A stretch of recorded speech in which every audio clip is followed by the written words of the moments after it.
అందరికీ ఈరోజు మనం మినప సున్నుండలు అయితే తయారు చేయబోతున్నాం. నేను చూపించిన ప్రాసెస్లో ఒకసారి మీరు ట్రై చేసి టేస్ట్ చేయండి. టేస్ట్ అయితే సూపర్గా ఉంటుంది. ఇప్పుడు ప్రాసెస్లోకి వెళ్ళిపోదాం.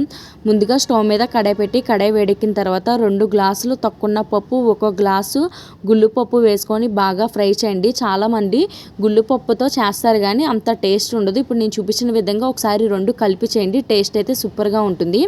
ఇవి ఫ్రై చేసేటప్పుడు లో ఫ్లేమ్లోనే పెట్టి బాగా ఫ్రై చేయండి. హై ఫ్లేమ్లో అయితే పెట్టొద్దు. హై ఫ్లేమ్లో పెడితే మాడిపోతాయి, టేస్ట్ కూడా అంత బాగోదు. ఈ లో ఫ్లేమ్లో పెట్టడం వల్ల మీకు ఫ్రై అయినప్పుడు తెలుస్తుంది స్మెల్ అనేది ఎంత బాగా వస్తుందో. ఇవి ఫ్రై అయినాయో లేదో తెలియాలంటే ఒక 2 గింజలు మీ నోట్లో వేసుకోండి, ఆ సౌండ్కి మీకు తెలుస్తుంది. ఇప్పుడు అదే ప్యాన్లో బియ్యం వేసుకొని బాగా ఫ్రై చేయండి. ఈ బియ్యం ఎందుకంటే మన సున్నుండ తినేటప్పుడు మన నోటికి జిగురులా అంటుకోదు ఈ బియ్యం వేయడం వల్ల. ఇప్పుడు ఈ రెండింటిని గోరువెచ్చగా అయిన తర్వాత మిక్సీ పట్టుకోండి. ఈ మిక్సీ పట్టేటప్పుడు ఈ పౌడర్ కూడా మరీ మెత్తగా చేయొద్దు, కొంచెం గరగ్గా అంటే కొంచెం బరగ్గా ఉండేలాగా పౌడర్ అనేది చేసుకోండి. ఇప్పుడు ఇందులోకి మెత్తగా ఉన్న బెల్లం అయితే వేసుకొని బాగా కలపండి. ఫస్ట్ ఇప్పుడు స్టవ్ మీద బాగా మరుగుతున్న నెయ్యి వేసి ఇప్పుడు ఇందులో వేసి బాగా ఒకసారి గరిటెతో కలపండి. ఎందుకు ఇంత వేడివేడి నెయ్యి వేయాలంటే ఈ వేడివేడి నెయ్యి వేయడం వల్ల ఇప్పుడు మనం బెల్లం వేసాం కదా, ఈ బెల్లం అనేది కరిగి మనం ఉండ చుట్టేటప్పుడు జిగురుగా చుట్టుకుంటుంది.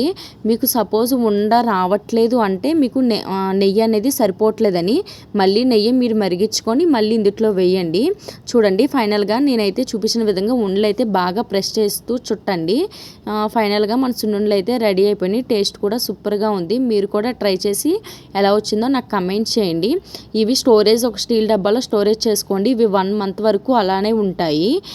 ఇవి పూర్వకాలం మగవాళ్ళకి ఎక్కువగా పెట్టేవారు, ఎందుకంటే వాళ్ళ ఆరోగ్యానికి చాలా మంచిదని. సో మీరు కూడా మీ ఇంట్లో ట్రై చేసి మీ హస్బెండ్కి పెట్టండి. టేస్ట్ ఎలా వచ్చిందో నాకు కమెంట్ చేయండి. ఇలాంటి మంచి వీడియోస్ కోసం మన ఛానల్ని సబ్స్క్రైబ్ చేయండి, లైక్ చేయండి, షేర్ చేయండి. Bye bye friends.